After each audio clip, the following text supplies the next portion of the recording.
छत्तीसगढ़ी बनाए तो गाना पहले उड़िया बन रही बाटोरे चालू चालू और अब छत्तीसगढ़ी में कुमार सानू से गवाई देखे वो जबले तोला।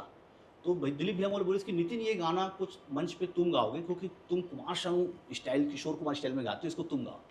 हम लोग वो गाना लगाए। उसके बाद भैया मंच पे आईस, पूरा रायगढ़ के ऑडियंस खड़े है भैया ला सुने बर कौन नितिन दुबे कौन जाना थे। वो मंच पे कहा थे कि ये जो भी लड़का गाया मैं इसका 5% नहीं गा सकता हूँ, ये मेरे से अच्छा गाता है। और भैया का पैर छू लिया।